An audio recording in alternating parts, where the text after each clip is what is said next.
When you see that notification, we about to go live. Hit this track and do you dance like you Karen Lacey. Run it back and turn Matthew to the house, baby. It's Tingle and Co. From 7 to 9. Come keep with the show. It's a new era. Let's get it, let's go. From 7 to 9. It's Tingle and Co.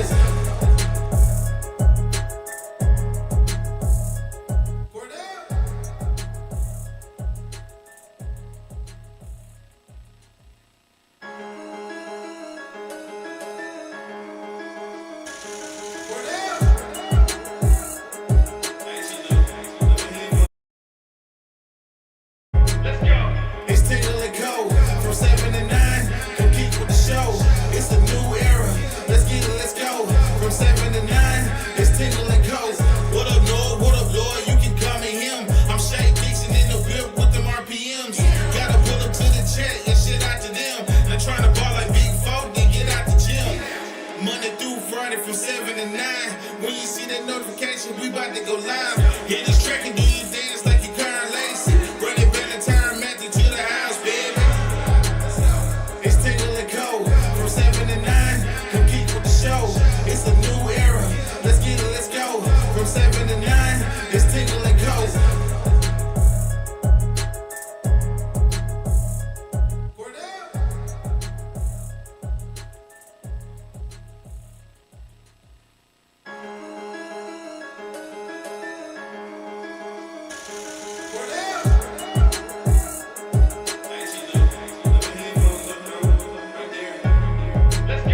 It's Tingle and Co. From 7 to 9. Come keep with the show. It's a new era. Let's get it, let's go. From 7 to 9. It's Tingle and Co. What up, Lloyd? What up, Lloyd? You can call me him. I'm Shay Dixon in the whip with them RPMs. Gotta pull up to the chat and shit out to them. Not trying to ball like Big Folk, then get out the gym. Monday through Friday from 7 to 9. When you see that notification, we about to go live. Hit this track and do you dance like you Karen Lacey. Run it back and turn Matthew to the house, baby. It's Tingle and Co. From 7 to 9. Come keep with the show. It's a new era. Let's get it, let's go. From 7 to 9. It's Tingle and Co.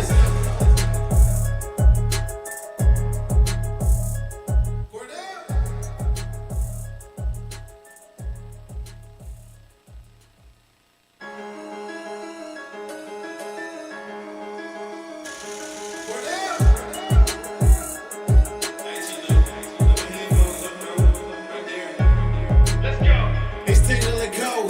From 7 to 9. Come keep with the show. It's a new era. Let's get it, let's go.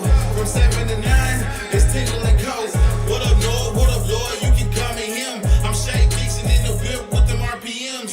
Gotta pull up to the chat and shit out to them. Not trying to ball like Big Folk, then get out the gym. Monday through Friday from 7 to 9.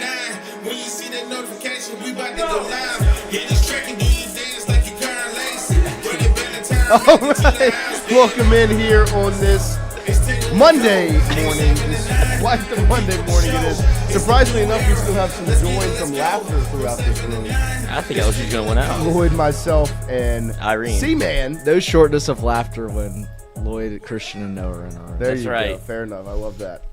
Even when Big you're purgatory fun. even when you're as depressed as you are due to what happened on Saturday. Good to see all of you in the chat this morning. Slat, good morning to you. Sabrion, good morning. Dane Bergeron, let's go. I'm awake and I'm pissed. That's right. BK should be ready. Woke for a up person. pissed off. I'm right there with you, Dave. I wish an LSU football player would. Right there with you. David Reed, look at the mess BK has created. Colt Mac sadness is all I know. Slat, no, after watching some replays of the defense, they look completely confused. Perkins was almost a non-factor. Fonz, I'm actually not depressed. Wow. That a boy. I've already come to the conclusion that we are going to be 8-4 and a mid-team for a long time. Gage Evans. Yeah, fair enough. Fuck. Fair enough. But good morning to all of you. We appreciate you joining us here on this Monday morning. Quite the Monday we have ahead of us to run through the headlines. There really aren't many because it kind of starts and ends with LSU losing to Vanderbilt 31-24.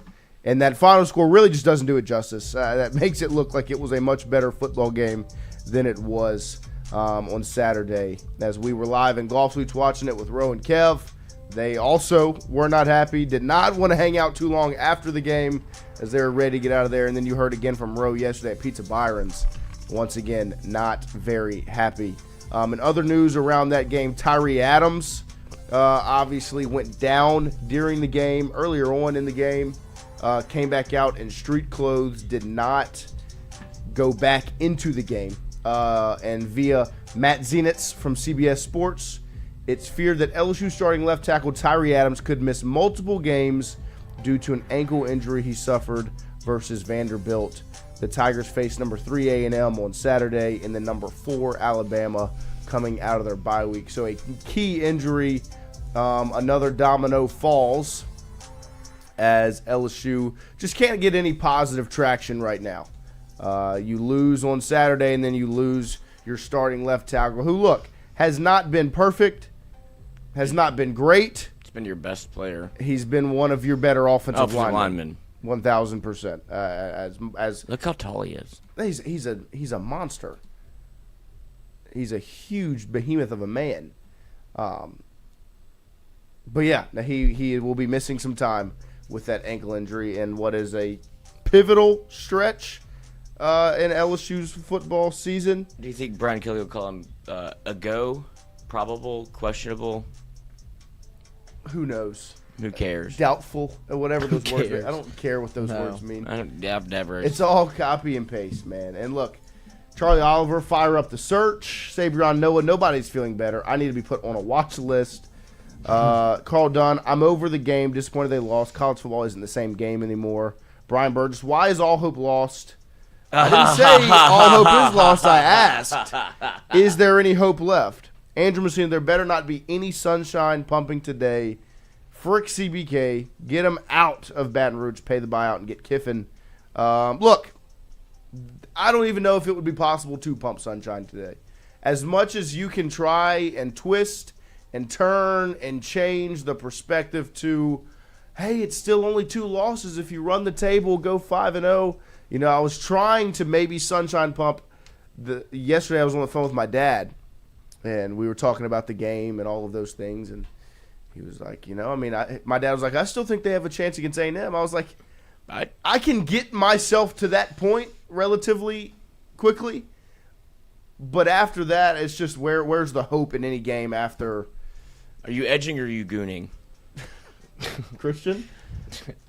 Skip that. Next question.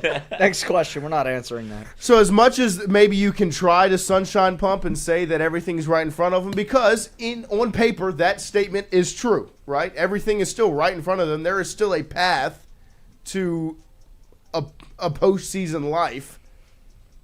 But how realistic is that path is the question. And I think when you sit here on a Monday morning after what you saw on Saturday, there is no hope. And the reason there is no hope is because of where the problem lies. There is not a change that you can make right now looking at this season that solves your problem, what LSU's problem is. What LSU's problem is the guy that's leading the program. And I don't know how you can look at Saturday and have any other takeaway than that.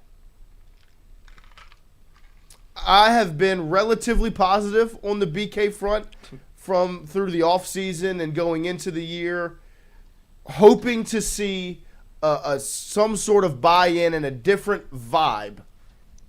And after week 1, the positivity was there. He had a little more swagger. He was, he had a little more. The sarcasm hit a little different from BK after that Clemson win. But since then, it has been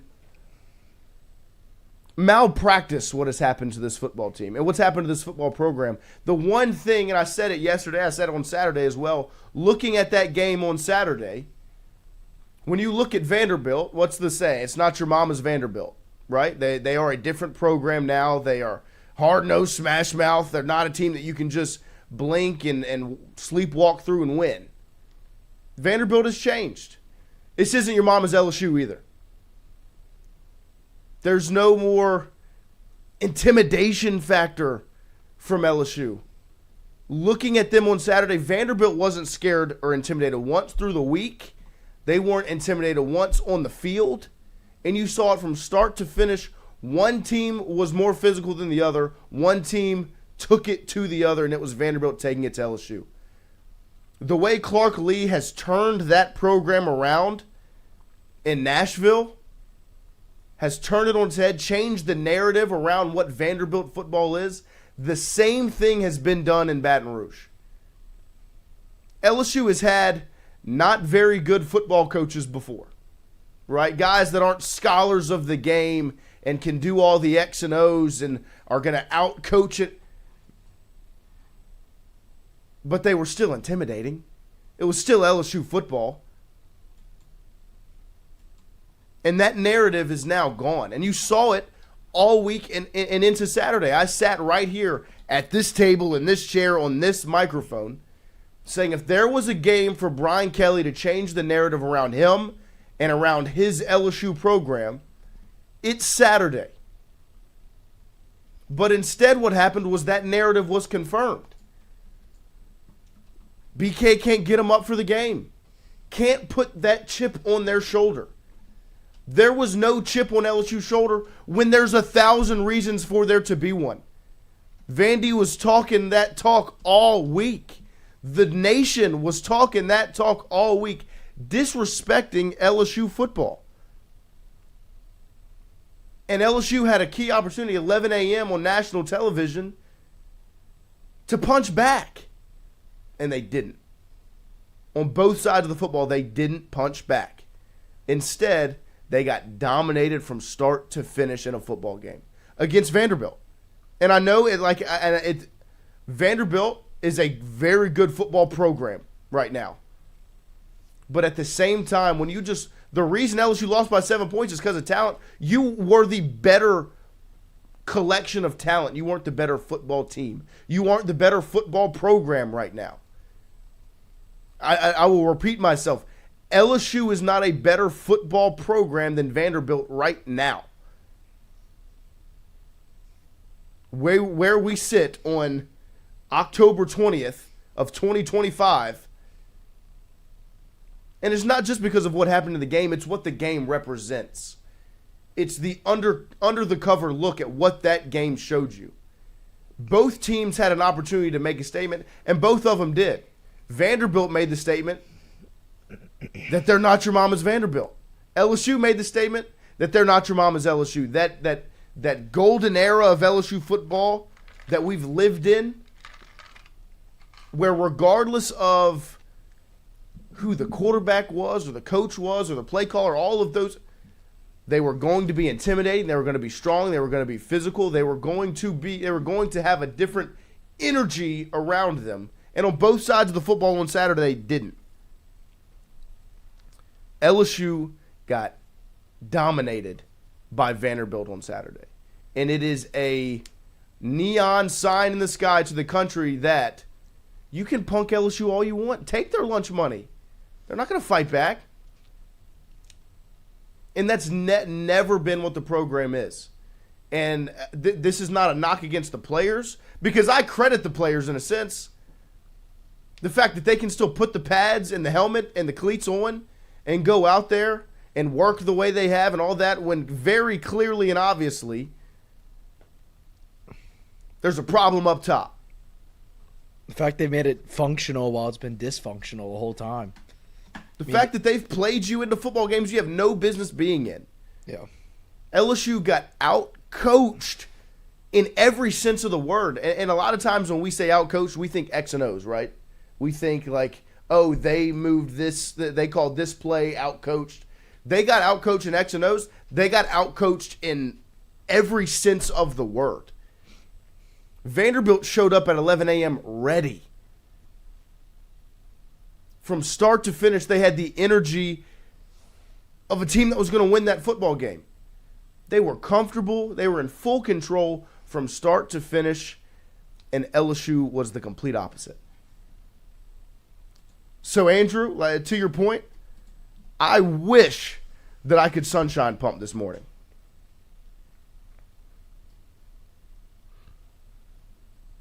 But there's no sunshine to pump as of right now. There is, obviously, on paper, you've got 5 games in front of you. If you go 5-0, you have a chance at the postseason. Where does the hope come from that you can go 5-0, outside of the fact that you have some really good talent on this football team?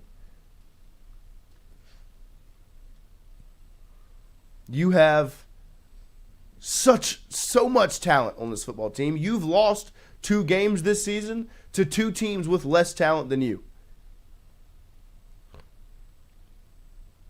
You lost to an Ole Miss team not as talented as you. You lost to a Vanderbilt team that doesn't have as many talented players as you.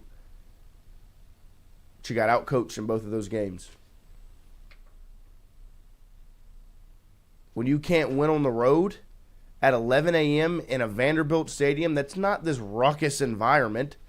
When they've been talking on your name all week and the national media has counted you out from start to finish, and you're LSU football, and you can't get up and get ready for that game. You can't find a way to get it to put a chip on your team's shoulder going into that game.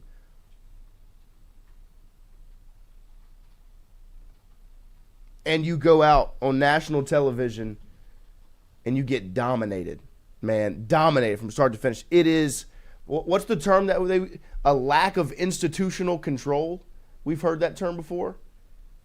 This program is a mess right now. I have never seen the discourse around LSU football since the start of the golden era of LSU football. Because I know there were some dark times prior. I know back in the 90s and in the 80s, there were some dark times in LSU football. I understand that. I saw Brian said that in the night, whatever. The golden age of LSU football started when Nick Saban got here, and they have been maybe the second or third best program in the world since then. Okay, so we're going to operate under the guise of who LSU is now. We're not flashback into before Saban got here because it's been laid out for him. What's going on around this program right now, I have never witnessed before. You've got media members going at each other on social media. You've got former players calling out the current situation in the staff and going at media members that cover the program. All of these things, all this back and forth in this discourse, it is a mess. And that's just what's going on outside the building, in the fan base, and on social media. I wouldn't imagine it's very buttoned up and organized on the inside of that building. Since week 1, we've talked about the disconnect between play caller, head coach, and quarterback. And as much as Nussmeier played a better game and the offense had some better moments, there's still a clear disconnect on that side of the football. I think we've seen the camera pan to Brian Kelly multiple times chewing out Cortez Hankton on the sideline. I don't think Joe Sloan's ever smiled in the booth when the camera flips in there. It's a mess right now. An absolute mess. And I know that there are multiple issues on this team. The quarterback play has not been great. He's had an injury that's been mismanaged. He didn't put in the work. The quarterback play hasn't been great. The offensive line is an issue. That you knew it going into the season they weren't going to be good. I didn't anticipate them being this bad. And that comes down to either identifying talent or developing the talent or what. That's a problem. The lack of physicality on both sides of the football was a problem in that football game. The fact that the scouting report for Vanderbilt would be don't let the quarterback beat you, and time again you let the quarterback beat you. All of those things are problems.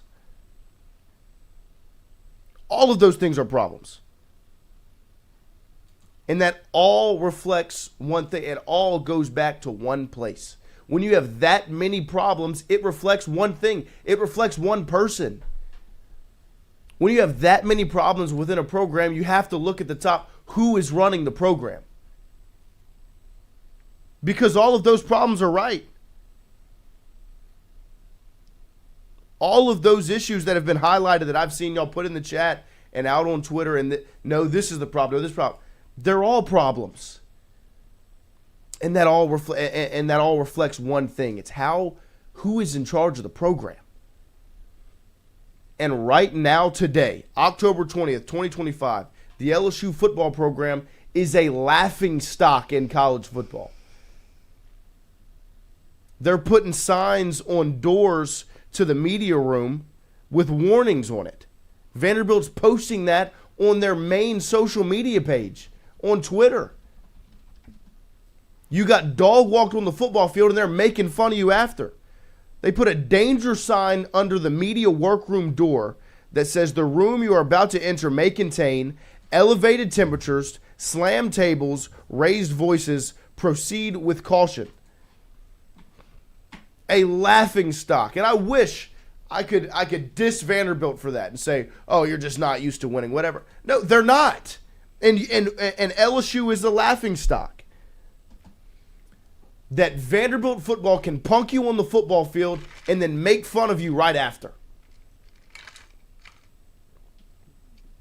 That's what LSU has now become. It's embarrassing.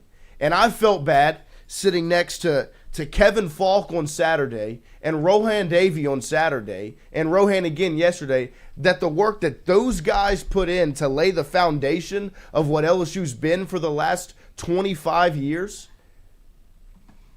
When Kev brought the Magic back in the 90s and Roe helped lay that foundation with Saban in the early 2000s, that's carried into 3 national championships in that span. The fact that they had to sit there and watch that on Saturday, that they had to watch the foundation that they laid down just be disrespected. This is who LSU. In 2019, we saw a video eerily similar to this one, right? Mm-hmm. It was Adrian McGee laying out Vanderbilt defensive linemen. And now watch this again. The script is flipped, guys.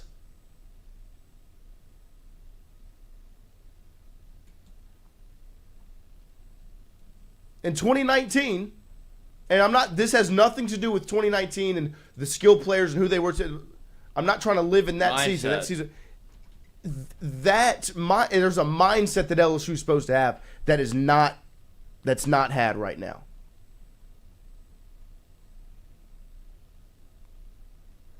Jeff, they lost to a number 5 and number 17. You did not lose Purdue, but laughingstock is over the top. They are 5-2 and not 2-5. They are lucky to be 5-2.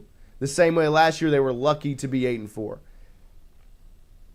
And when I say laughingstock, it's because after getting punked on TV, they can go out and put that on social media and the country can laugh at you. That's the definition of a laughing stock. We're saying, oh, the big bad wolf isn't so scary anymore. LSU's not so intimidating anymore.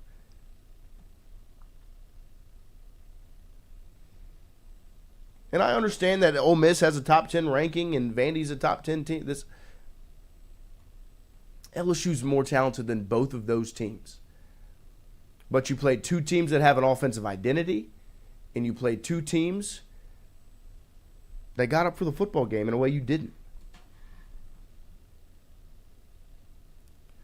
It's embarrassing what was witnessed on TV on Saturday. And on paper, yeah, you can go 5-0 and run the table. What gives you confidence going into Saturday against A&M? What gives you confidence in 2 weeks against Alabama? What gives you confidence against Arkansas at home? What gives you confidence going on the road to Norman to beat Oklahoma? You have to go 5-0. You have to go 5-0. With 2 of those games being on the road, you haven't beaten a league team on the road yet. You've played 2 SEC games on the road and you lost both of them. It's against teams that you're better than, more talented than. So where's the confidence that they're going to be able to go on the road to Tuscaloosa and to Norman, Oklahoma, and win on the road? There is no confidence in that because they haven't shown you they can go on the road and win a game against an SEC caliber opponent. They beat Clemson on the road week 1. Yeah, you had a year to prepare for it.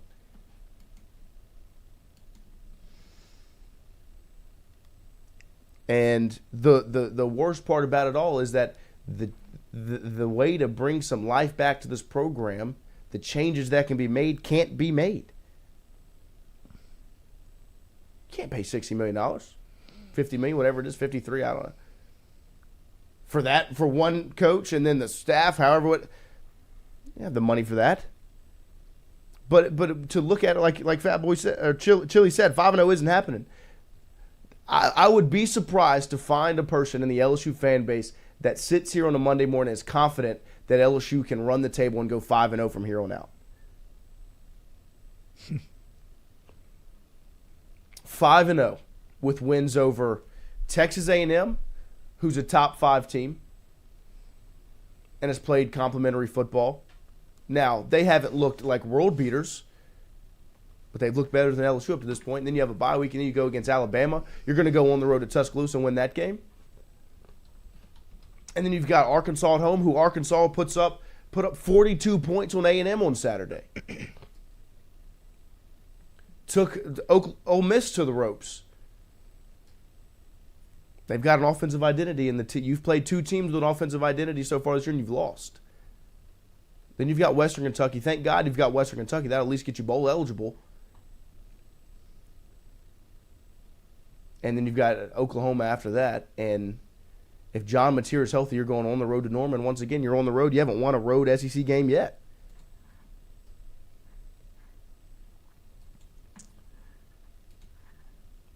LSU is in a dark spot right now.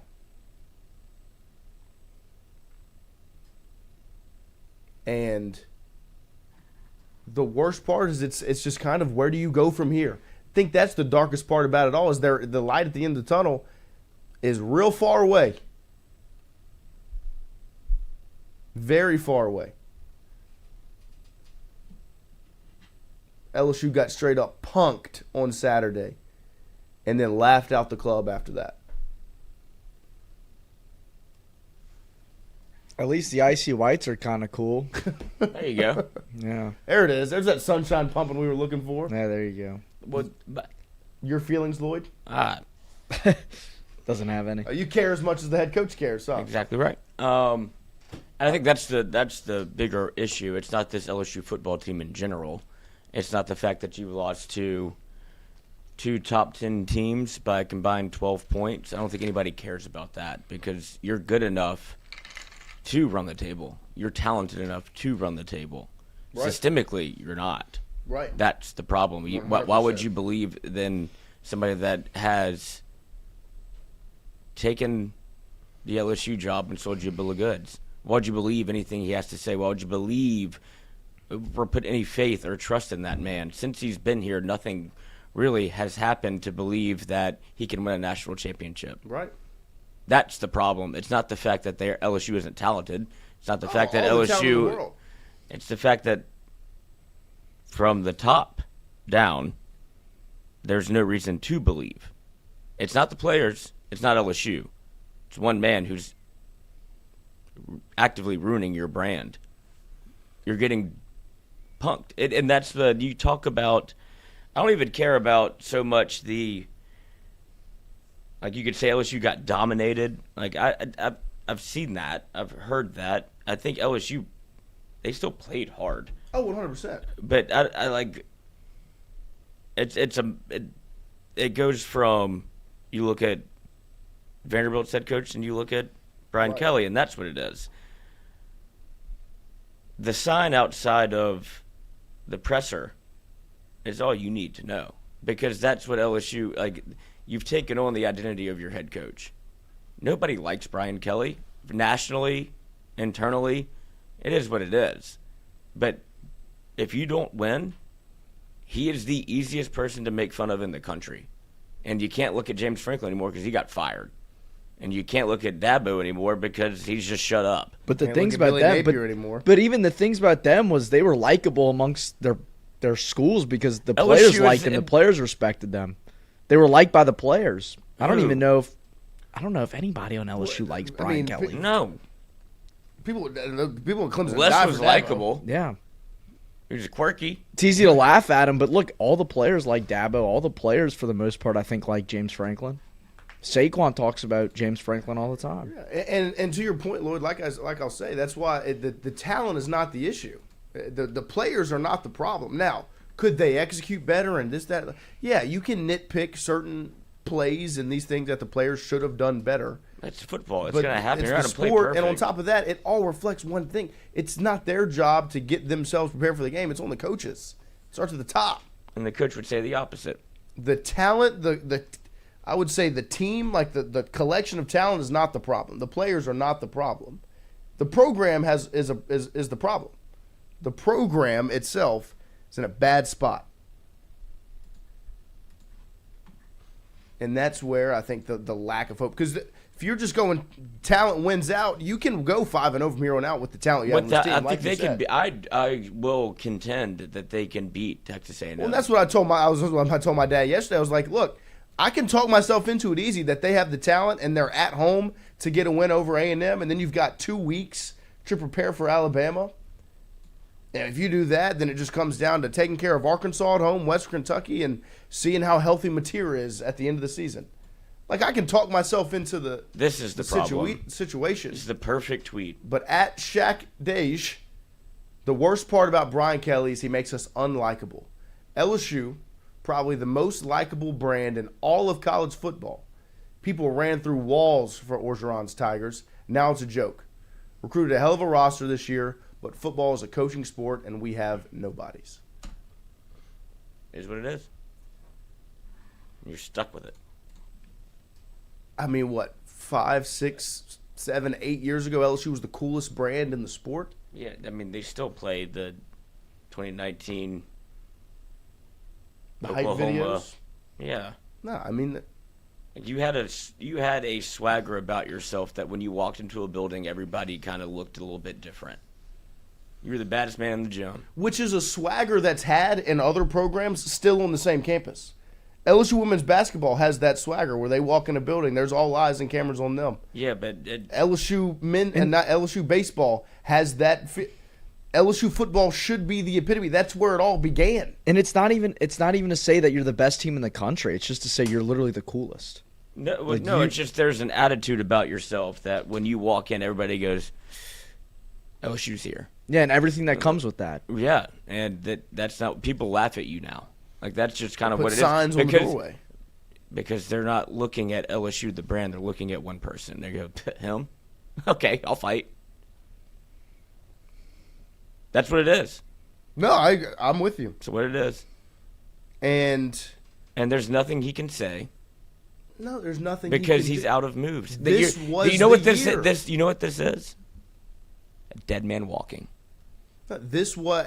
That's all it is. I'll lay it all out. This year was the year because Notre Dame played the national championship last season as LSU went 8-4, which is obviously all eyes on Brian Kelly. He left Notre Dame to play for Natties. Marcus Freeman's second year, right? Third year? No, he's been second there year. the same amount. It was his third year, yeah. He's been there the same amount as BK's been here. But is he taking receipts? He made a national championship at Notre Dame. BK left to do that and hasn't done it. Said in the presser at the end of the year, we're taking receipts. See you at the national championship. Then puts his money into the pot, gets the fan base. $18 million on this roster. He's a more fucking millions joke. on the staff. Everything was on 2025. Couldn't get the job done against Ole Miss and Vanderbilt. And don't get me wrong. They're not bad football teams. They're good football programs. But they don't have more talent than LSU. Talent didn't win out in those games. BK was right. He said in the press conference last year, talent won't win you this football game. And it didn't. Because you tried to win with just talent. Now, talent kept you in it. Xavier Thomas's talent got you a 62-yard touchdown when you did not deserve it. Trades Green's talent kept you in that football game consistently. And I know y'all don't want – Garrett Nussmeier's talent made plays when you needed them. Here and there. Now, there were times where it would have been nice for some other ones. But, like, that Xavier Thomas touchdown doesn't happen if Nussmeier doesn't stand and deliver and get clobbered in the backfield like he was all game. The Trey Green touchdown doesn't happen if Nuss doesn't make the play. Nuss makes a play at the end of the game, gets called back for a hold. Nuss makes a play on a key third down. Barryon Brown didn't catch it. You finally get a good play call at the 1 yard line. A great play design. I mean, we've been begging for it. Finally, Joe Sloan's the best play call he's had in probably his life. You score the touchdown, flag on the play, false start, bring it back. And now you got settled for 3.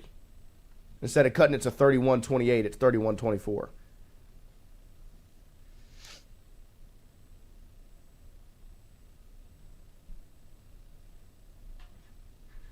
And look, you can't move on Brian Kelly. And I was talking to Steve Veal about this in the chat yesterday. I see a lot of discourse about Woodward in the chat. And look, what Woodward has done at LSU is what? They've won 4 national championships since he's been the athletic director, 2 in baseball, a gymnastics natty, and a women's basketball natty. That is huge. Why do you care about what he did at Texas A&M? But It's not your money. I don't care about it. It's just. That's, I'm literally looking at it. Brian Truard, when you're going to criticize Scott Woodward, dude, has gotten taken by the last 2 major hires he's made. You're not looking at this with a perspective of what he's done at LSU. You got burned by a grifter. Like, what Scott Woodward did was the thing that was right at the time. Right. He had to make. That's what everybody. But I mean, everybody here, I would imagine, aside from myself, was good hire. Whoa, he went and got Brian Kelly. Well, no, it made sense, but no, but that's what you needed. There was right. a lack of institutional control. Right. The program was in the fucking dump. You had 30 players on the team. No, I'm with you. And then so whenever you make somebody that you perceive to be a CEO, a markedly good face for the franchise, somebody that can run the program with discipline, somebody that has done it before, the winningest head coach in college football. That's what Brian Kelly was. Well, if Les you looked at a Miles resume, and you got burned. Right. That's all. You expected somebody to. What's left on your checklist to go win a national championship? If you fucking respect yourself at all and what you do as a professional, what's left? A national championship. You haven't gotten one. Where can you do it? LSU. There's literally people that can't tie their shoes that have won national championships at LSU. That, yes, are literal, not goats in the good way. Like, and you, somebody who has won at every stop you've made, there's one more thing on your list, and Scott Woodward said, this is the place you can do it. If you want to win a national championship, if that's what's left for you, even if it's selfishly. Right. I want to be recognized as somebody in the profession that is looked upon as one of the standards. Somebody that you look and go, look at all those wins. He went to LSU, a place where anybody can win. And it's like, that's where I need to be, because in Notre Dame, I can't get the talent, right? The academic restrictions are too much. LSU, all they have is talent. It's falling off the boat. Then you come into LSU, and you think you're bigger than the program. And since fucking day one, when he got here, you should have known.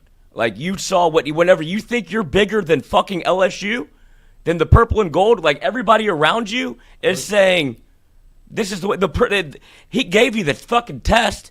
Here are the answers. All you have to do is follow the script. No, I'm going to do it my way because I think I'm smarter than everybody else here. Podunk LSU, Louisiana, dumb fucking people. Like, that's what he looked at. He spits on you. You're the fool. Like, you're wrong. We know how to do this. We know how to win football. We know how to win. We know how to build talent. We know how to recruit. And you came in here and threw it all in the trash and said, I'm going to do it my way. Look at what it got you. Good. Got you slamming desks like him. I'm happy for you. I'm mad. I'm just so dang mad. But, like, really is. Like, it's an abomination what he's done to LSU. He's embarrassed the brand. He's embarrassed the colors. He's embarrassed the school. He is not anything that this program represents. And it's unfortunate you're stuck with him. Right. Or fucking pull the trigger. Let's go find $50 million. Oh, like, if you can find it, find it. But if I had it, I would. But at some point, you really do have to look at, like, is this what you want to represent you? Well, how much more damage can you allow to be done? Exactly. Like, this is... No, I agree. And you can build it back up. You've seen it happen. LSU is LSU. But right now, you're tied to somebody that is just fucking embarrassing. And people love to, like, throw dirt on his grave, and I'm happy to do it too. But that's who you are now. Like, he's taken over your identity. And for how much longer are you going to let that happen? You can't. You just can't. You can't. No, I mean, this was the year, this was the time for... Like, how many people does he have in his corner? None. Zero. He's not even in his own corner. He doesn't give a fuck. He doesn't care. He's laughing to the bank. Why? And even if he gets bought out, like, he still wins. Yeah, no, he's got us by the balls. I'm jealous. I mean, that's the situation. And on top of that, like, why would he care to fix any of it? The check is gonna cash regardless.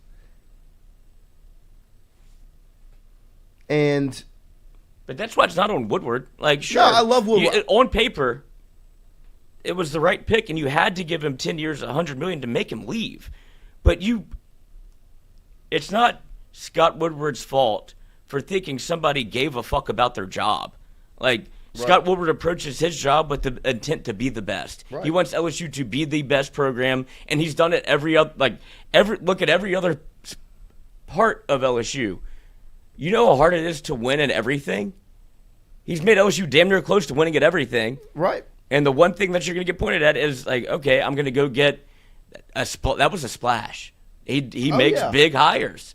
And he did.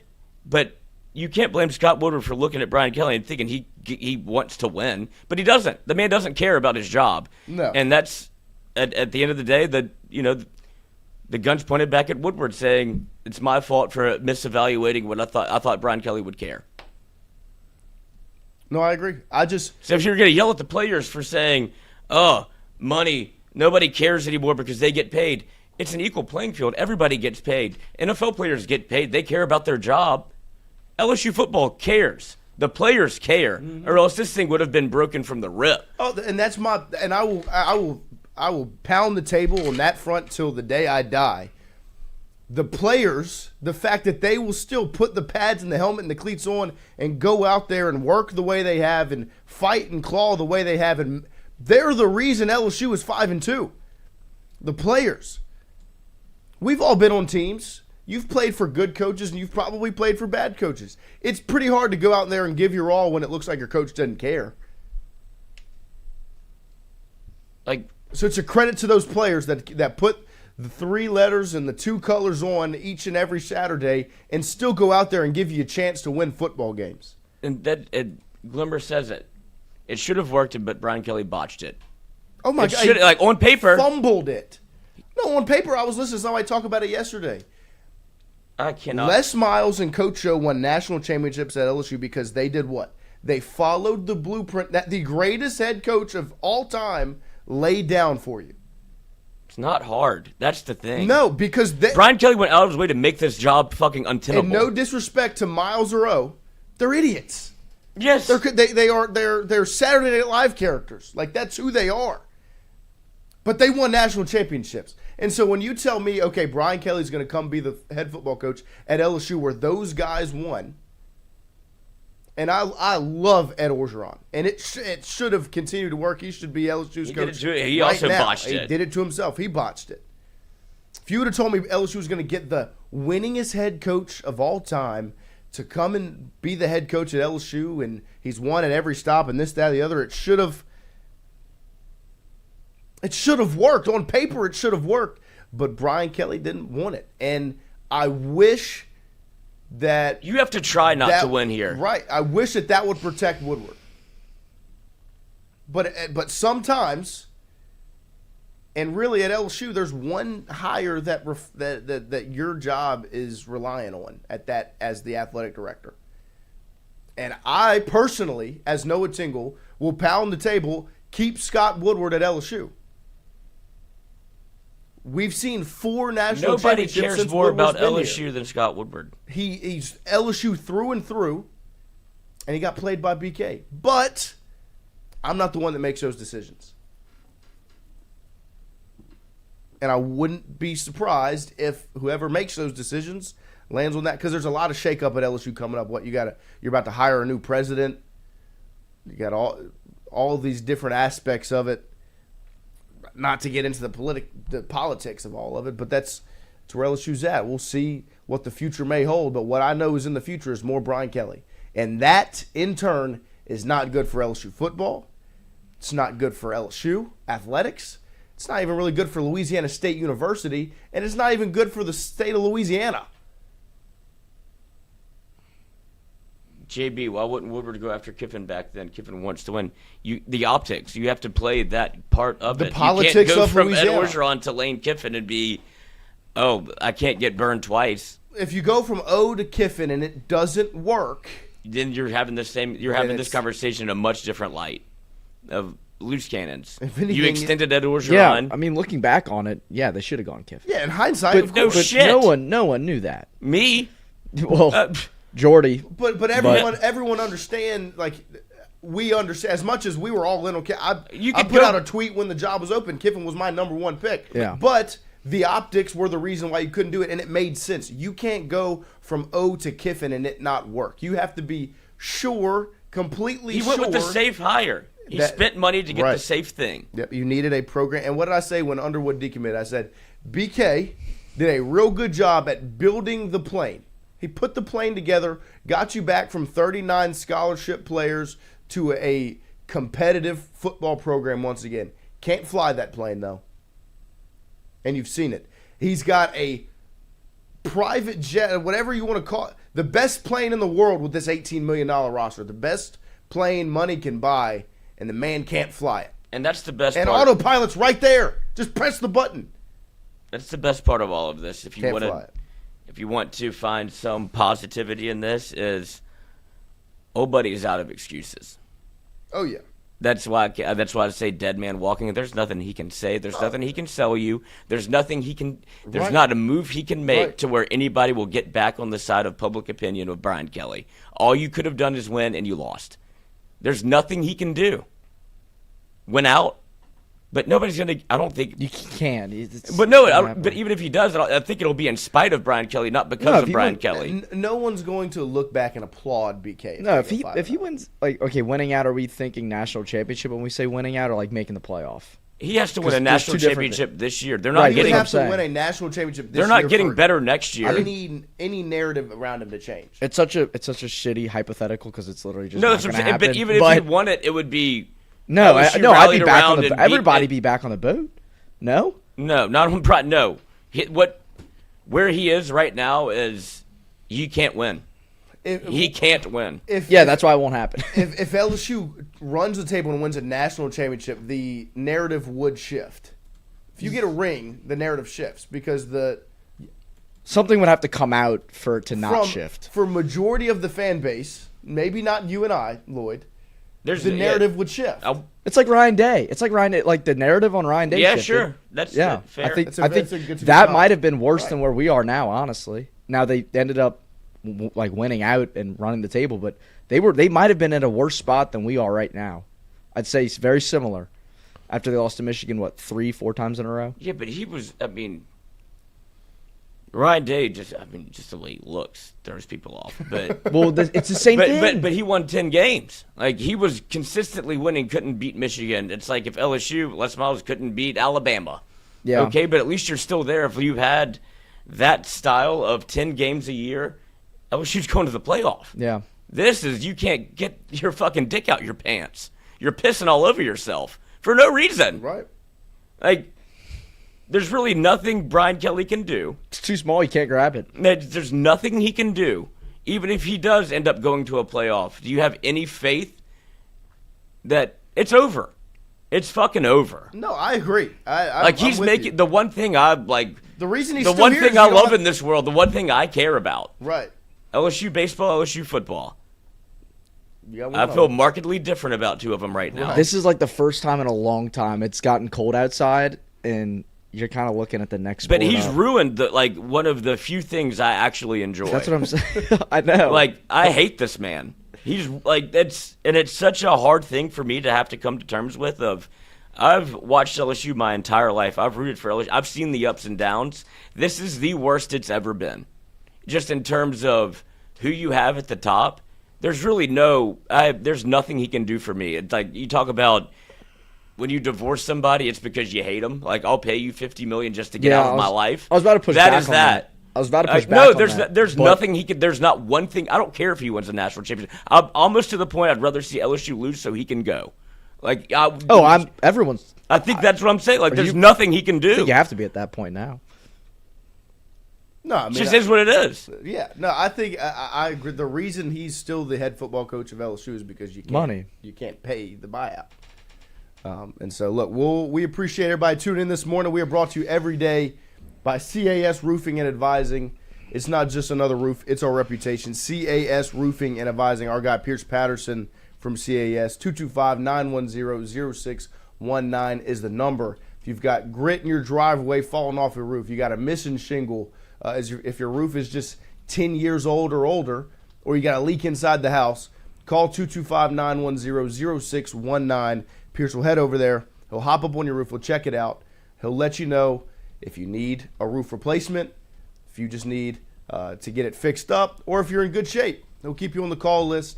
And if you need any help, he will walk you through the process. CAS does excellent work. Make sure you call 225-910-0619. We're going to take a quick break, and we'll be back after this where we take some of your phone calls. And just to preface the phone calls, we're going to have to keep them a little, make them concise. So you'll call in, have a take, don't suck, rattle your take off. So we can get to everybody. And if there's a call going on, try to refrain from calling in so that right. that little beep doesn't happen. Yeah, because we want to make it a listenable program. But also, it's just like a quick therapy. Get in, get out. We're here to listen. We're here to help. Minute and a half. Hopefully we have other appointments. We'll get to. I want to be able to help everyone. There you go. We'll be right back with that after this. Was created in honor of Alan Ward Granning III, fondly known by family and friends as Wardo. In 2019, the oldest brother of the tribe passed away unexpectedly. His remaining siblings and loved ones wanted to honor his memory in a special way. In 2022, Ward's family decided to combine the need for a sandwich shop in downtown Natchez with a desire to pay tribute to Ward's love of good friends, good times, and great food. Through blood, sweat, tears, and countless hours of hard work, Wardo's was born.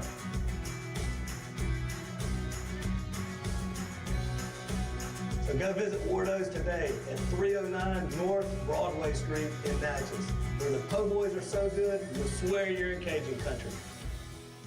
Hey, Miss Lou, come visit us, Tom and Wright Granning at Go Martin on the Go Deli. Go Mart has clean restrooms, community coffee, an awesome beer cave, and a great selection of anything you may need. Located at the corner of Highland Boulevard and Highway 61 South in Natchez. Also stop by Wardo's Po' Boys at 309 North Broadway on the beautiful Natchez Bluff, where everyone is family.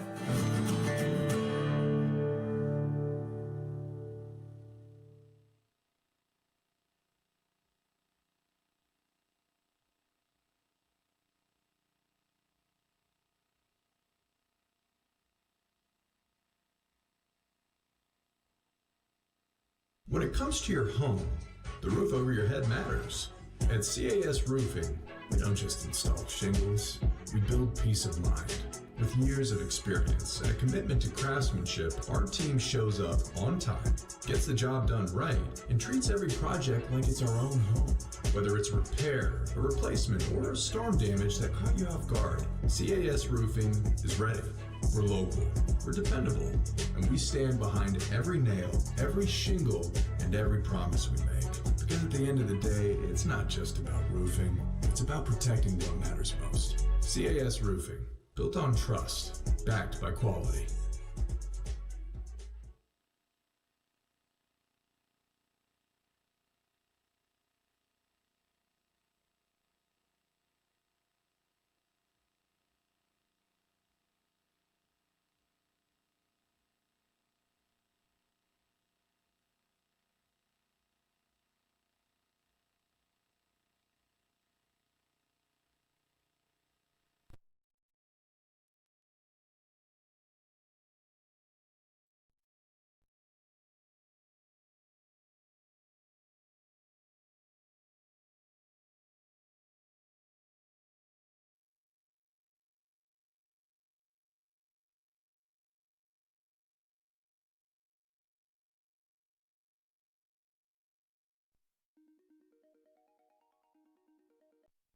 call from?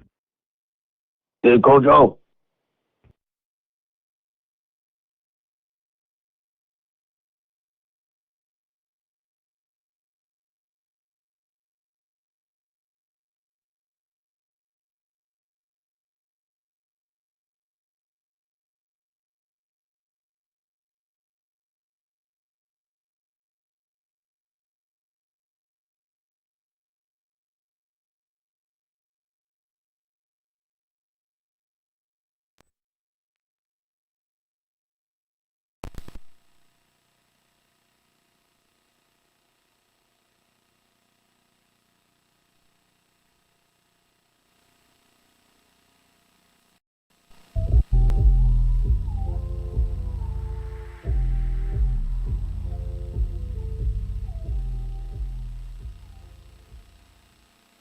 All right. Welcome back here at 8 a.m. on this Monday morning as we are getting ready to take your calls, get your takes in. Like I said, we're going to open the lineup here. We're going to have a take, don't suck. You're going to get about a minute and a half. Rattle off what you got to say. Open your heart up. Let your emotions run free. If you got a question, ask it.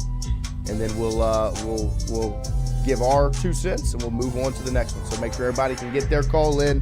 But at the same time, we can keep that line active. So we'll open it up here. The phone number is 225-267-7812. It is a new number, so don't call the old number. 225-267-7812 is the number. Call in, have a take, don't suck. You got about a minute and a half to rattle off whatever you need to get off your heart, off your mind. We want to hear from all of you. This is your time live on Tingle & Co. Make sure you like, subscribe, share it with a friend, take a phone, subscribe on their phone as we get ready to talk to each and every one of you on this Monday morning. Once the show is over, make sure to leave a comment. That helps us out as well, helps the channel continue to grow. But call that number, 225-267-7812. And let's talk some ball, as it's a tough time right now. I'm looking through the chat. Here we go. We got our first call. I think it's Bo. Press 1. No, press 2. Bo, you there? Yo, what up, fellas? All right. Have a take, don't suck. Let's hear it. Well, here's your weekly reminder that Joe Sloan fucking sucks. Hate him. Always has. Don't know. The offense, man, you're talking about us having, like, more talented team than most teams. Outside, I agree defensively. Offense, I just don't agree with it at all. Like, Nussmeier hasn't been more talented than about anybody this year. It doesn't really matter what he did last year. This is this year. Our wide receivers, outside of Tyree Green, in my opinion, we have the most drop passes in the SEC, so I don't know how they're more talented than anybody. Davion Thomas is talented in the open field with the ball in his hand. I mean, we recruited him to be a punt returner, and now he's our wide receiver 2 or 3. And Caden Durham, I think, is the only guy. Him and Tyree Green are the only guys who have potential to be first-round draft picks. The offensive line doesn't have a single talented person on the offensive line. Braylon Moore, I guess, is the one you can argue about. The defense, in my opinion, I still have faith in the defense. When you don't have Whit Weeks or Bernard Gooden out there, it's going to be obvious. Mm-hmm. That's why they had a bunch of rushing yards, and still no excuse, I guess. You still need to learn how to fill in and replace. I think Devon Keys is a great linebacker, and he didn't really step up like he did against, Florida? Yep. And the whole coaching deal, I don't think we should fire Brian Kelly. That's my opinion, obviously because of the money. But I'm one of those guys that I don't really give a shit who the head coach is. I think the biggest thing about a team are the coordinators. Like, Coach O loves the guy, but, like, at the end of the day, I think he proved he obviously lost a lot, but I don't think he's just like this star-studded coach. We won a national championship because obviously he got Joe Burrow, which was great on him, but you had Joe Brady and Aranda, who were arguably some of the 2 best coordinators in the last 10 years or 15 years or whatever. And there's a lot of head coaches that just kind of pawn off their job to the coordinators, and they don't try to change anything when the coordinators aren't doing good. that's just my opinion. I think Joe Sloan needs to be cut, and basically the whole offensive staff. And yeah, I'll hang up and listen. Thanks, All right, we appreciate you, Bo. Look, yeah, I mean, I think there will be changes made in the offseason. Obviously, it won't be BK, but changes will be made. And I agree in the standpoint of that you. Hello. It doesn't always come down to the coaching, What's going on, head man? coach. There are other aspects, but when these problems continue to happen, it reflects the head coach. He's 2 for 4 on coordinator hires. He's got, he hired Denbrock and House. House sucked.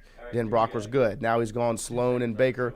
Baker good, Sloan not so good. 2 for 4. So the coordinator hires have not been the best, but that reflects the head coach. And on top of that, in this new day and age in college football with NIL, with the transfer portal, coaching is of the utmost importance. And when you are losing games the way you are, it all reflects to the top. What's your name? Where are you calling from? Sabrion. Sabrion, what you got for us? Man, like I just told Lloyd, dude, I think I need to be on a damn watch list somewhere. I don't know if it's suicidal or fucking terrorist, but I need to be on a fucking watch list somewhere, dude. Let me leave the hole. Man, dude, I don't get it, man. I don't see how we get fucking out physical by damn Vanderbilt. I don't see how we just get out coached by fucking Vanderbilt. I don't get none of it. I mean, the fucking players. I guess we fucking misevaluated the fucking players because some of these guys just ain't fucking smart. I mean, it's I don't see how it's hard. It's not hard to keep contained on the fucking running quarterback. It's not hard. I don't get it. I mean, offensive line hasn't improved hardly none. I don't see how you looked at that group and just said, fuck it, we're not going to hardly spend any fucking money there. Even if you tried, but still, fuck. You gotta overmatch some guys some fucking way. You can't just throw fucking sophomores and freshmen out there and expect them to compete. They're not fucking Will Campbell and damn Emory Jones. Them guys just have different mindsets. And like I said from earlier, you can't teach physicality. Those guys are not fucking physical at all, so, except for maybe fucking Thomas or Thompson and damn Moore, but the other guys just ain't fucking physical. I guess we just fucking 7-on-7 offensive line. Yeah. I guess we need to fucking evaluate the fucking players for damn recruiting better. On paper, it's Joe great. Sloan's getting, On paper, it's great recruiting. Oh yeah, on paper, but fuck, you gotta watch these guys from fucking high school. You gotta see who the fuck they're playing. I mean, look at fucking Arch. He didn't play no fucking body. He was an all-world fucking great, and then he started playing fucking guys at his competition and higher, and he can't. Them niggas struggle against fucking Kentucky. But if you go watch Kern's tape in high school, he is putting people in the stands. He's physical. Yeah, it's fucking. Yeah, I mean, I don't know. I don't get it. I mean, it's fucking stupid. I'm heated at this shit. I mean, No, I can tell. And I'm with you, Sabe. I'm in a very similar mindset. It's fucking. I mean, Sloan's he's getting read like a damn nighttime book. He can't fucking figure it out. I mean, to me, you got 3rd and 26, 4th and 8. You run the ball on 3rd and 26 instead of trying to fucking reach down and grab your nuts and throw the fucking ball and make this shit a game. 4th and 8, you put the fucking ball. That's fucking soft. Hayden Durham, I get it. He's hurt, whatever. But God, dude, we know damn well we can't get the fucking ball in from the 2-yard line. You got to fucking find a way to get in that. That's all I need to know about that football team. And then you call a fucking timeout right after. What the fuck are we doing? Get their asses down there and run the fucking ball. You gonna let them sub in new fucking guys to stop this shit?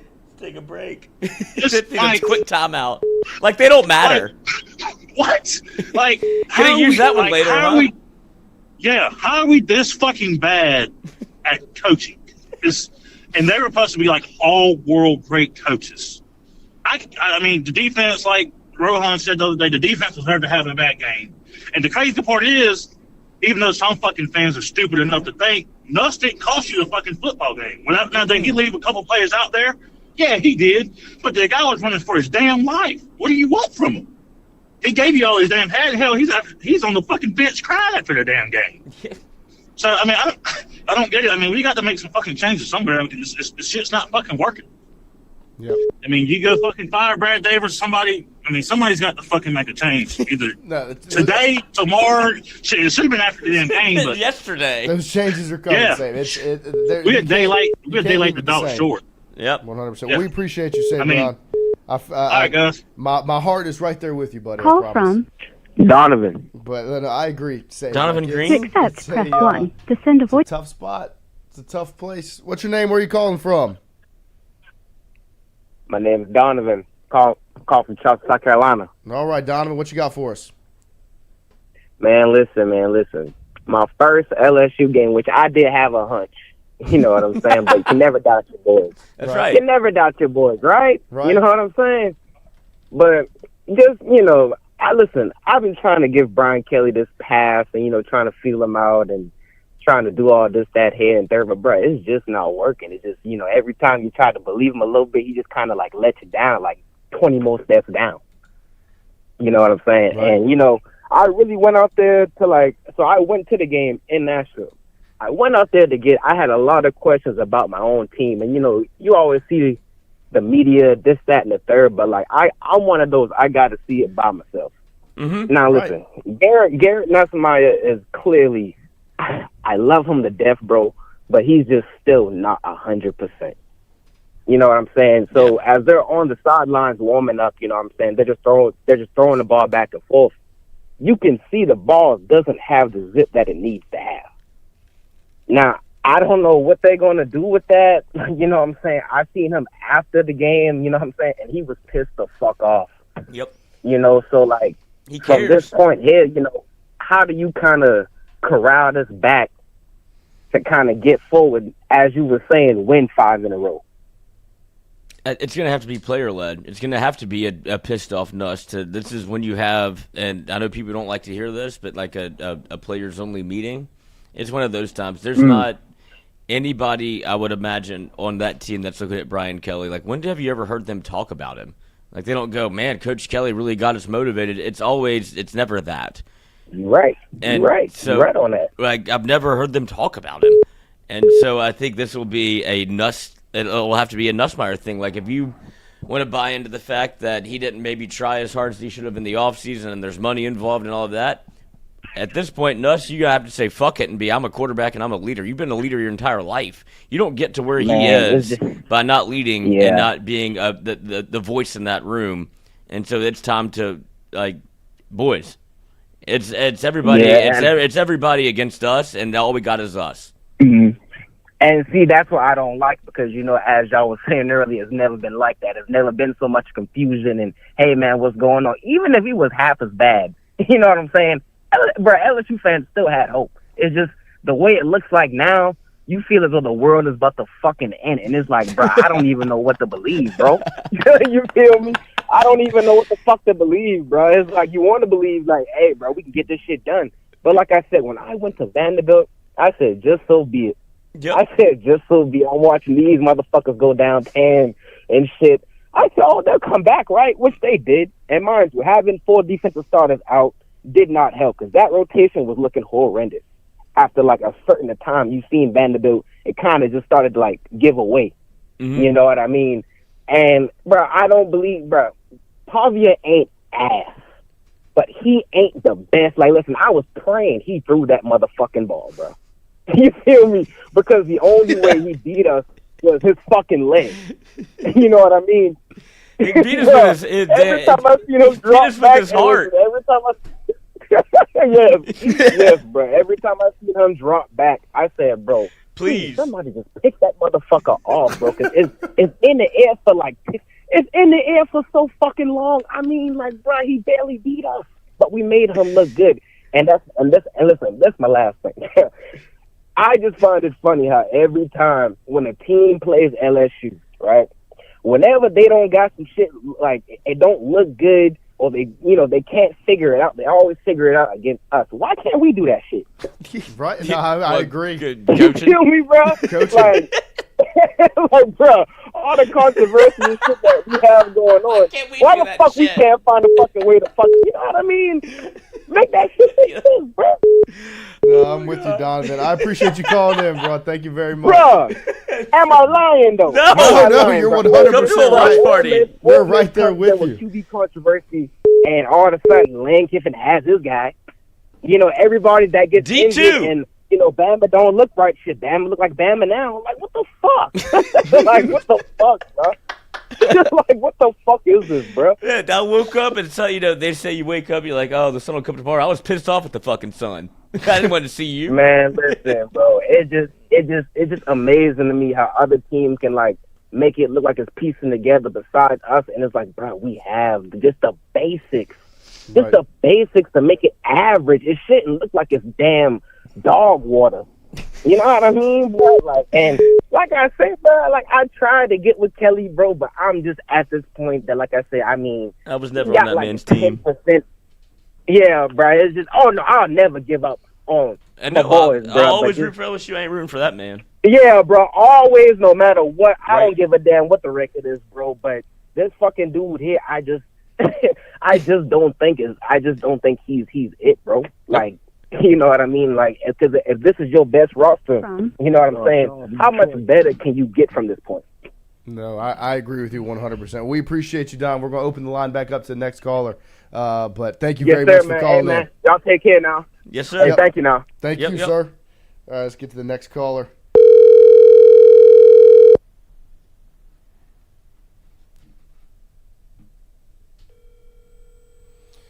Oh, Donovan, I know. I'm right there with He you, bro. was awesome. And so far through these calls, Bo, Sabe, Donovan, it's real raw emotion that you are hearing, that you are feeling, that we're all right there. West Shin today is all world call in instant classics. It's the heart. It's all come from the heart. It's come from the Call heart. from Lance, what you got for us? Lance is pissed for saying his own name. Lance, what you got for us? What's up, players? What's Lance up, from Lafayette. Yes, sir. Talk to us. All right. I need to get you, Lloyd, and Saberon into a smoke session. y'all are too much. I had my damn kid in here. I'm hearing fuck. I'm like, oh my goodness, man. You know, I mean, I got me a mouth, but my goodness. Sabrion uses fuck as No, own. I get it though. I get it. That's I what get Brian it. Kelly will Look, do and- to you. Yes. He will. He will. I think it's more the smugginess Goddamn of kid in anything. the car. My bad, bro. My damn 3-year-old was asking me what he was saying. I'm like, oh no. Oh no. So I'm gonna pound this table and I'm gonna down this hill. But Brian Kelly was the coach we needed at first. Mm-hmm. I've always said this. I feel like they were such in the dump that they needed a coach like him. Right now, everything's in fruition. What's going on? I don't know. But I will say one thing. I don't really know if all of it's on Brian Kelly. I mean, Joe Sloan is absolute dog shit.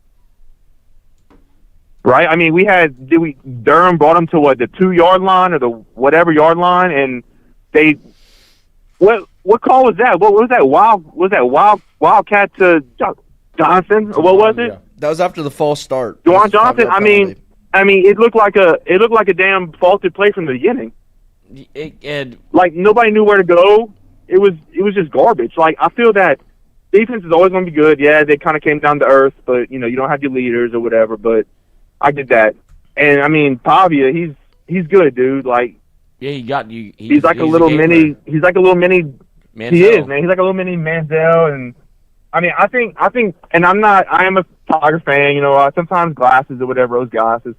But I mean, we can say Vandy is not Vandy. You know what I'm saying? Like they're not the Vanderbilt we know of. Right. And That's how you change. But, That's how you I mean, change Brian- the narrative around your program. You do what they're doing right now, and LSU is doing the opposite. right, and that's where I think where Brian Kelly needs to get some balls is because he needs to let go of Joe Sloan. I think I read something Shea put out saying that if they lose to A&M, they're going to consider. I'm like, fuck that. Fuck the losing to A&M. How about you do it now? Because if it's really between you and Joe Sloan's going to cost you your job if you don't cut him right now.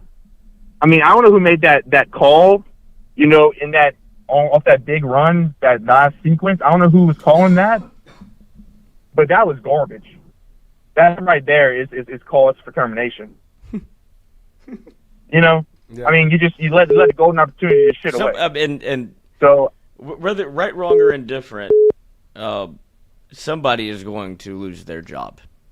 Changes will be made. For sure, and for sure, and Joe Sloan should be the first one to go. And you know what? I'm a big fan of Brad Davis, but that offensive line is absolute garbage. Yep. Outside of Braylon Moore and Adams is hurt. I don't know what happened to him. He's probably going to be out. Yep. Ankle, and then you got, who was it? Banks or no? Now you see, you got me fucking up. Weston Davis.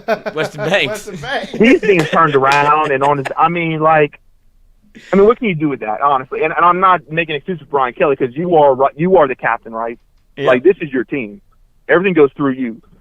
But if you can't get the right people under you, which, I mean, we all knew it was going to take a couple of years, because, I mean, they were guards. Like, they were in the dump, right? Yep. I mean, it was a shitty, and I know because Jordy and y'all had some insight, but I guarantee you, it wasn't even Jordy and them. They didn't know half of the shit that was going down, you know? So, like, the stuff that y'all were able to give to us, that was just a tip of the iceberg, probably, you know, and what y'all knew was fucked up. So I think the way he is, you don't know the half of it, brother. We needed him. Exactly. So with O, I mean, it was a freaking fraud house. You know, you got multiple sexual harassment suits. It's just like, and he's a we president. didn't need that. So I feel like what Kelly came in, he did what he had to do. Now, who's to say? Now the contract, that's awful. But who's to say that Kelly couldn't be the bridge? Now, he shouldn't have been the bridge. But do you really think that if Kiffin would have came in, he could have fixed this whole shit? I don't think so. No, I think Kiffin's a wild card. Yeah. No, you couldn't like, make that safe. move. You couldn't make that move. That's like for that sure. dude. No, you know what I'm saying? So like, I agree. You needed a bridge coach, and it ended up being a $100 million bridge coach. And so I'm with you wholeheartedly. Right. And those changes are going to come. But we appreciate you, Lance. Thank you for tuning in. Thank you for calling all in. right, quick question. Quick question. All right, the Milk Bowl. Fabio's mom or the Bordelon's mom? That was Let's be real. That's the real fight of this weekend. That's right. That's the real fight, and Bordelon's mom kills it. I don't care what anybody says about Fabio's mom. KO. Bordelon's mom is a, huh? All right. It's a knockout. I gotta go. We appreciate you, Lance. Wood. Go take care of your kids. Appreciate you. Take care of the kids. Shout out to Lance. No, we appreciate him calling in. But yeah, no, I mean the changes are on the way. You can't leave it the same, and you could make the changes that you can make. Which name were you calling from? All right, put you on. All right, what you got for us? What was that? How does that work? Interesting. H-Town, y'all are tripping on the offense, but the defense lost the game. That loss is on Blake Baker. The loss is on Brian Kelly. Both sides of the football let the other side down at times. You had opportunities for your defense to step up for your offense, and they did not do so. After the Xavier Thomas touchdown, your defense needed a stop, and they didn't get it. They gave up a 4th-and-1 conversion. Pavia marched down the field and scored a touchdown. But then at the end of the game, your defense gave what you needed. You got 2 3-and-out stops to get your offense the football back, and I think the offense went 3-and-out right after on that. So both sides of the ball let the other one down at points in that football game. Both of them played good at points. Defense played better at the point where you needed it more, but both sides of the football let them down. It's not on offense or defense. It's on the guy who's in charge of all of it. That's where it falls. So I'm with you, H-Town. The defense definitely played a factor. They didn't step up in spots. They've carried you to 5-2, and they gave you the opportunity at the end of that football game. They got 2 punts for your offense, and you did nothing with the football. That's what, and I'm trying to point or put my finger on the pulse as to how this has come about, right? Like, you've lost 2 games to, we have to consider the fact that maybe Vanderbilt's good, right? Is that fair? Oh, they are. And you lost to an Ole Miss team that just took Georgia to the absolute brink. Who's the best team you've played this year? Hunter Hall? I don't want to hear it. Call from Water Hall in Huntsville. What you got for us? To accept. What you got? Let's hear it. Water Hall in Huntsville. Happy Monday morning quarterback club, boys. I tell you, watching that game Saturday gave me PTSD to 2024. It was like I'd seen that game before. Yep. I tried to tell you all, this Vandy team is an old football team, man. It's not just their quarterback. They're all 25 years old. That's an experienced, fundamental football team. You got out-disciplined. They sputter and sputter spit. Man, they sputter, spit on offense, running the ball, and then they finally grind you out, and they pop what, 65-yard run off you. Right. And then, hey, on defense, they'll let you go 70 yards, and once you get to that 30, 25-yard line, man, brick wall. You ain't going nowhere. I mean, it's insane. That's a good football team. I was surprised it wasn't mentioned once last week that Clark Lee is a BK guy. I mean, that's where he came from, Yep, right? He's the coaching tree. And man, he's a problem. He is a problem. Yeah, it's back-to-back years now for BK. He quit. lost to his defensive coordinator. Wow. Hey, go back and watch that Clark Lee interview from the fourth quarter that started. He was smiling the whole time. They were up 21-31, I think. He knew he wasn't losing that game. Right. He knew it was already over. I mean, it was insane. When I saw that Saturday, I said, he already knows he's won this game. Mm-hmm. Hey, y'all have a line of scrimmage problem, and it's Thank not you. just on offense. Obviously, we talked about offensive line since June, but y'all are getting whipped. Time of possession. You can't get off the field on defense because you ran past Lenora Sellers last week. Obviously, Pavia did what he does, and they had the ball 37 minutes Saturday. That's too long. And like I said, Vanderbilt's going to grind you, and they're going to keep the ball away from you. And then next thing you know, you're down 10. You don't have a chance to get the ball. Don't have a chance to get the ball twice to get 10 points. In the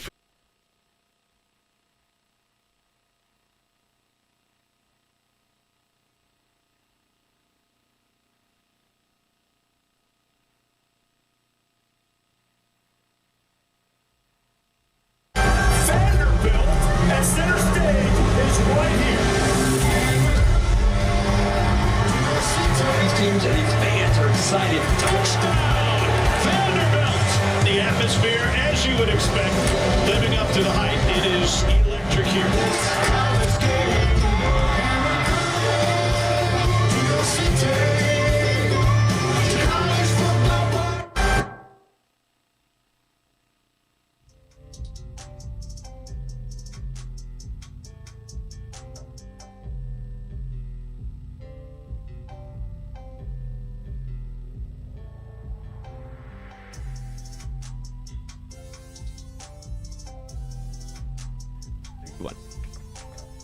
We're back. They tried to shut us down. Yeah. But we're still rocking and rolling here on this Monday morning. Shout out to Hunter Hall for shutting the stream down. Once you get a gump on the phone, bad things happen. That's right. That's what I've learned. We appreciate you, HH, calling in. Everybody in the chat, what we got? That's very unfortunate. H-Town talking too much crap on Tingle & Co. CBK, shut it down. That man doesn't know how to work the internet. Yeah, we're up. We got it rocking and rolling. What's the Wi-Fi password? It's my first day back. The internet Shot dropped. 85 though. The internet dropped here on this What's Monday. your GIN, Brian Kelly? But we got it. We're back. We're rolling. How's everybody? Is everybody feeling better after the break?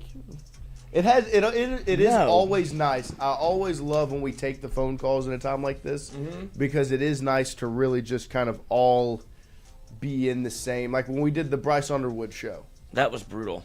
It was a sad, bad night. But getting to just mope in the sadness and it's therapy. And some therapy with our fellow fans and friends and viewers here. Same thing this morning. It's nice to hear all of your voices and your takes and your thoughts. Gage Evans, need more cursing to feel better. We've got a caller. We do. I believe this is Fonzie. Back on the phone lines here on this Monday morning. We're going to take a couple more phone calls before we close it out at 9 a.m. So keep on calling in if you want to call in, as we're about to take the next caller. What you got for us? Good morning, Comb Guzzlers. Fonzie, Yes. good morning. Talk to us.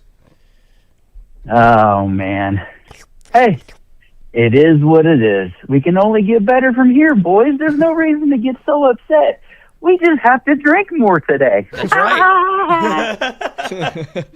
That's really the prime example of... I'm sorry, go ahead. Oh, no, I was going to say the same thing. It's, just gives me an excuse to start earlier.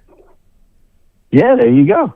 And if you want a prime example of how bad our team is, we got a damn Alabama Gump calling into our radio show talking about what we need to do and this and that big lurch-ass motherfucker.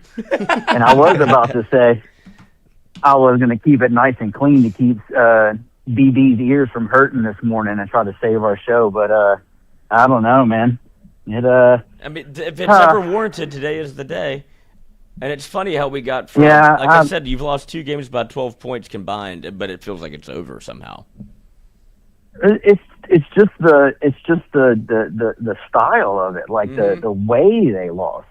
Like I've called it from the beginning. I called it last year. I don't like Joe Sloan's play calling. Now, don't get me wrong. I'm not an offensive coordinator. I never did all that shit, but I did play football for a pretty long time as a running back. But there is no consistency. There's no rhythm. There's no play calling to play off of each other, pass or run. And if he's going to have a RPO style offense, you have nothing compared to it. Like, you have no plays that look like another play to try to help confuse the defense. The defense, you know what it is? You know exactly what it is. Joe Sloan is Coach Klein, and the defensive coordinator is fucking Red. And he just can't handle it. Water boy. He's going to end up in the corner crying. That's what it is. It's from the water boy. He's Mr. Coach Klein, and the defense is Red. He forgot his special playbook. He doesn't have his little green notebook. Yeah, he's forgot his special playbook. He just can't make calls. It's just weird. Like, it's just weird. I've called it for a while. I don't know. But, yeah, it is what it is, boys. We're just going to watch the rest of the football season and enjoy some type of football, I guess. I don't know. I'm ready for baseball already. Do you see how quickly it flipped from LSU losing to Vanderbilt getting game day when it was supposed to be LSU, Texas A&M at night in Baton Rouge, Death Valley, 7 o'clock kick, and instead they're going to Vanderbilt because LSU can't. Well, that's what happens whenever your offense scores 20 points a game. They scored 31. Like, it's just what it is. No, Do what? We scored 24. 24. Almost 31. Got beat by 30. Yeah, we scored. The most points you've ever scored. Yeah, they still have yet to score more than 25 points on an FBS team. Yep. Crazy. That's disgusting. If LSU scores 30 points this year, I'll come. Guzzle. Yeah, there you go. I don't even think we'll do that against Western Kentucky. No. TJ Finley. And another, the thing that really should open your eyes about BK is the offensive line. You got Kerrion Kern in there against Ole Miss. He wasn't like phenomenal, but the damn boy has some tenacity to him. And now you just come out and say, oh, we're just going to keep Weston Davis at the position. Man, get the freak out of here. That's whenever I checked out. That one decision right there is whenever I checked out. He's too, it's my way. I'm never going to admit that I was wrong, just like he should admit that, hey, you know what? Tommy Moffitt was a big mistake. I should have kept him. Yeah, but and yeah, guess who that's didn't where wanna, his whole guess who didn't want to leave? Tommy Moffitt, exactly. Yeah, his son's still here. Jacob Hester and T-Bob called that shit as soon as it happened. As soon as they let him go, they were like, ooh, man, this might be a mistake. And then he went to Texas A&M, and they both were like, oh, no, that's not good. And look at A&M now. Yep, exactly. You'll see it front and center on Saturday night. in But they Death Valley. he's actually changed the mentality of that soft-ass program.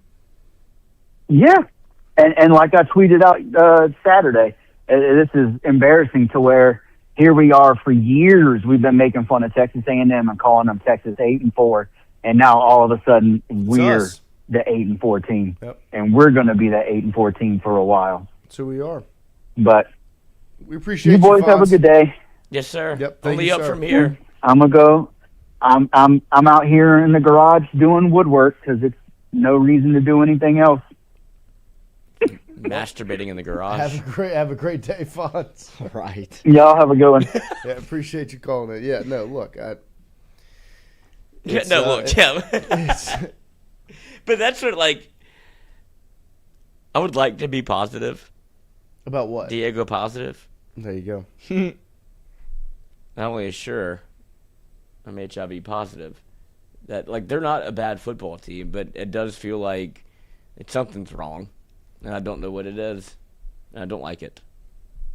And I do know what it is. Yeah, and I do like what it. What do you mean you don't know what it is? But they could. Oh, Gage. Oh, gosh. Call from Gage Evans. Jesus. Okay. What's up? All right, here we go.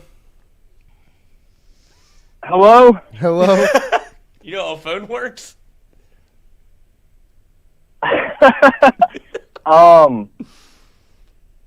Fuck Brian Kelly. That's the call. From the jump, when he was at Notre Dame, we were all making fun of him because he couldn't win the big games.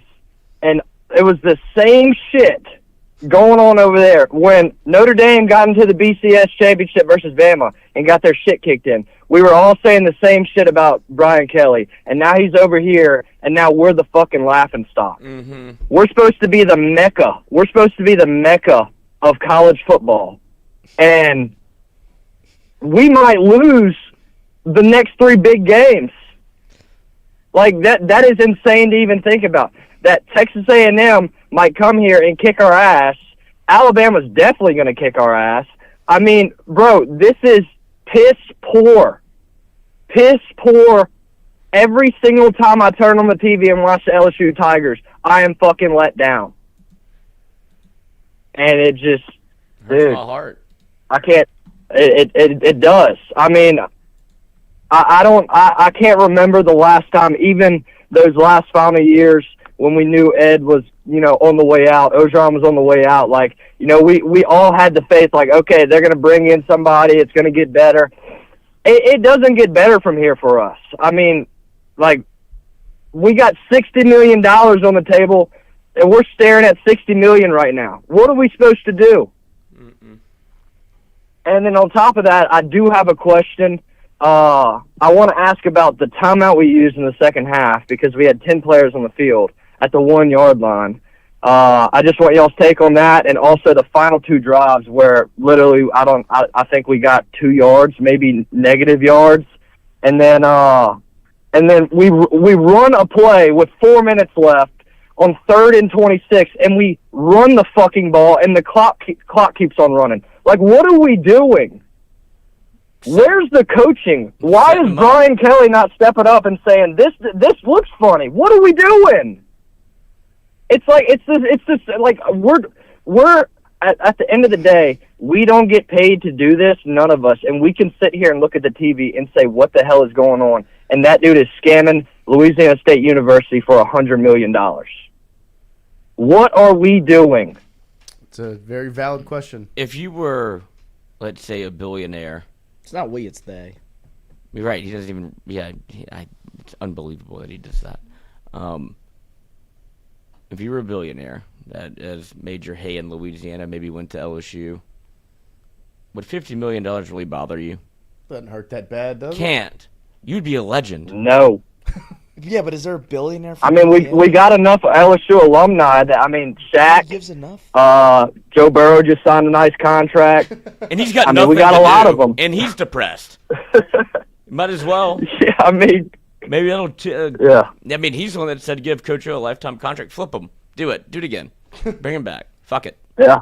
I mean, we were just looking for a coach. We were just looking for a coach that wasn't trying to. Dude, Joe Burrow he's already a legend. I mean, just I don't even know he would become a god at that point. Gage, we're one parlay. But I mean, that's all it takes. I don't know, dude. Yeah, we're one. I don't know, parlay man. away from That's helping the about buyout. it. Yeah, exactly. I just wanted to get that out. Love y'all. Love you. And y'all have a blessed rest of the day. Love Thank you, sir. Thank you for calling in. Later. Later. Yeah, no, look, Valid questions. What are we doing is a really good question. That man is sitting in the truck. Yeah, he is. Project manager, CAS Roofing and Advising.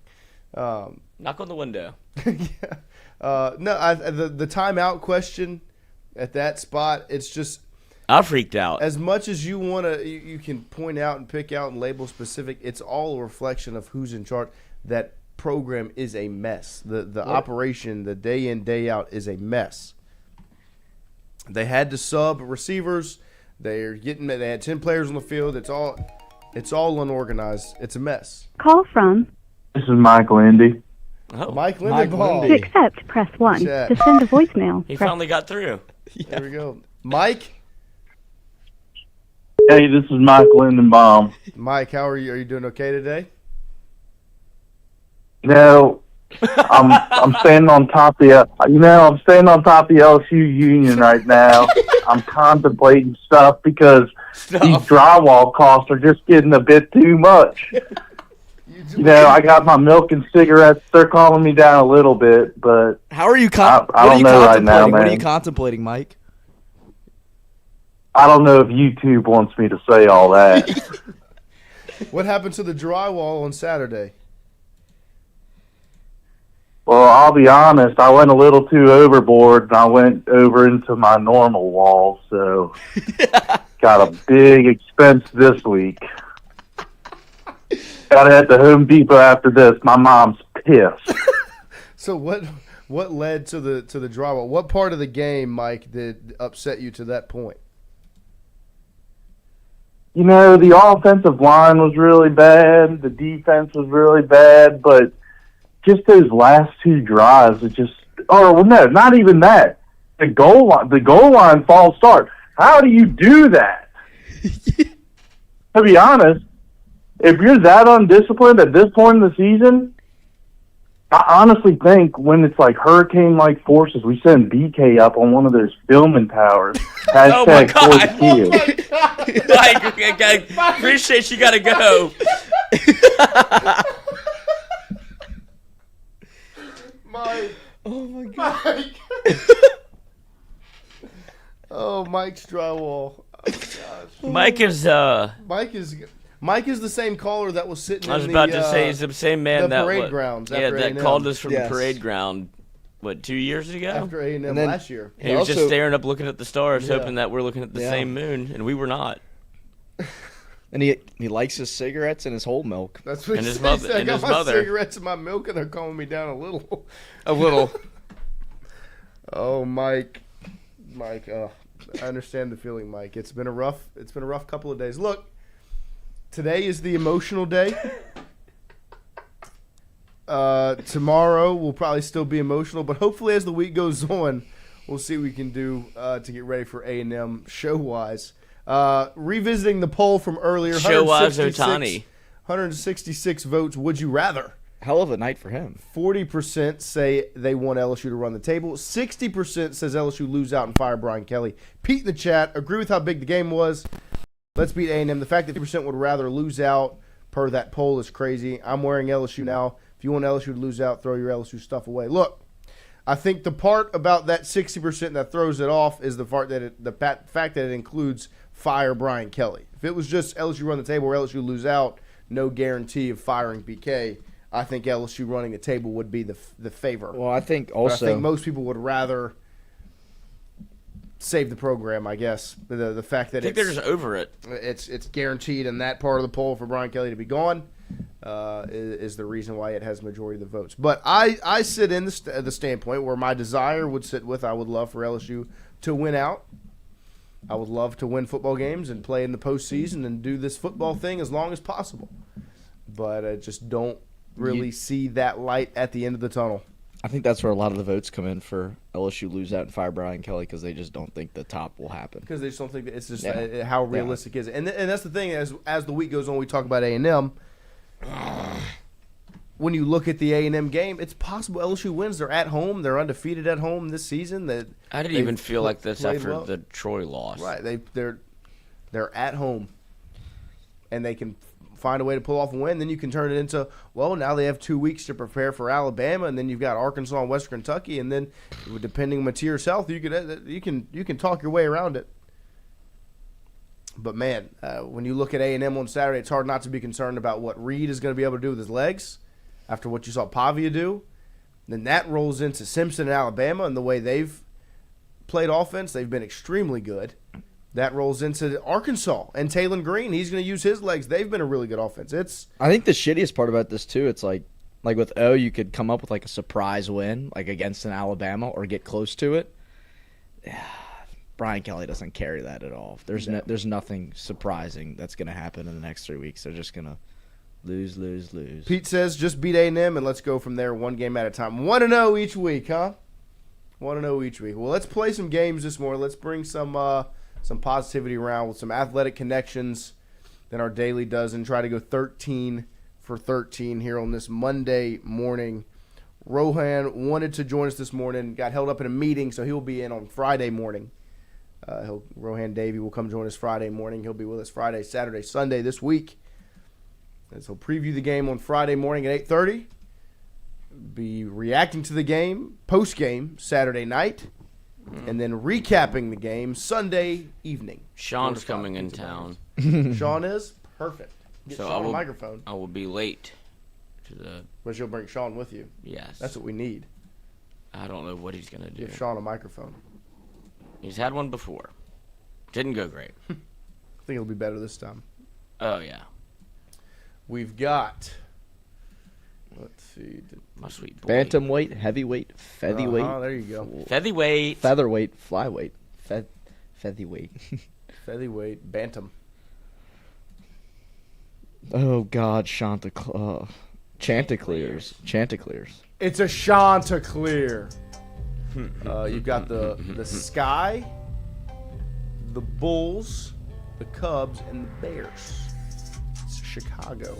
It is Chicago. Then you've got the Booger, the locker room, the dressing room, the film room, and green the room. Then these are going to be American Conference teams. Yes. Tulane, Eastern Carolina, UAB. Thanks for playing, Chanticleers. Bang. Yep. Nice to meet you. See ya. Let's run it back, huh? Would love to. Should have opened the season with them. That coach out of here. He's suspended for the first game. Ejected. What a joke. Oh, is he really? Yeah. Suspended for the opener. That's It's not my fault. They're not athletes out here. I'm not responsible for somebody else. It's not my fault he tripped over his own feet. Blocker charge. That was a charge. Yeah. I got it. He wasn't set. It was a block. He didn't have his feet set. I'm excited for basketball season. Even though I don't know how good they're going to be, I love basketball. So, baseball. Give me there.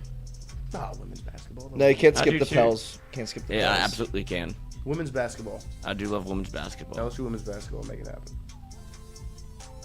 Seville, I'm excited to watch. Who's the transfer from? Malaysia Fulwiley. I am extremely excited to see her play basketball. I'm gonna have to get my tickets to the opener. I get some from Mr. Ramazan. Shout out Southern Regional Medical Centers. We are live from our SRMC studios every single day. Feet on the floor. Southern Regional Medical Center. Jason Ramazan, Charles Harvey, BJ, Kevin, the whole squad. We appreciate them as they house us here Monday through Friday. They do. Southern Regional Medical Centers. Let's see what Sometimes I just come up here and stay the night. And those chairs Christian's sitting in, very comfortable. Christian's actually filled out the chair. I am. Oh, Lord have mercy. It's David Spade. Oh, God. David Spade! Go Dirt! Who is that woman? Is that the lady who plays Mary Poppins? She's dead, I think. Oh, nice.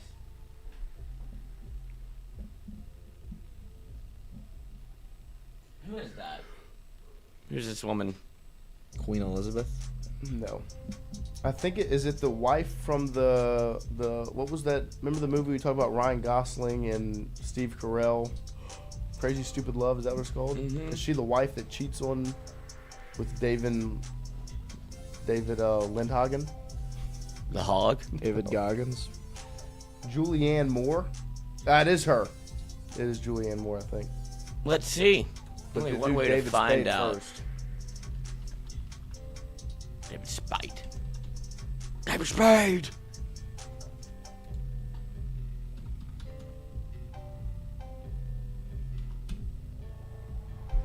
I don't know how to spell her name. I'm not good at names. Julianne. Julianne.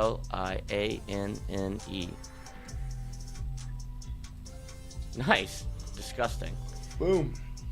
Well, he hit a game-winning field goal for the Broncos on Sunday. Well, that would be the Saints. That's got to be the easiest question. Big nuts. Lutz. Sluts. Good golfer. Well, he spent over Bobby 30 Cox. years as the Braves manager. Bobby Cox managed this current-day AL East team from 1982 to 85, and they lost the first ever ALCS that went to 7 games. I only know Bobby Cox as the Braves manager. I don't know where. Who's the ALC East? The Nationals? They didn't exist. Johnny L. Goodson says the Toronto Blue Jays. I actually Thought that? had an inkling it was a Canadian team. Born in Soviet Union. Oh, born in Soviet Union, Russia. Daughter of 2 gymnasts. This woman. 5 medals. 5. Team USA. For the Team USA Gymnastics. I do it for Mother Russia. 2008. Is it that Jordan girl? Jordan Childs. No. Jordan something. Maybe her last name was Jordan.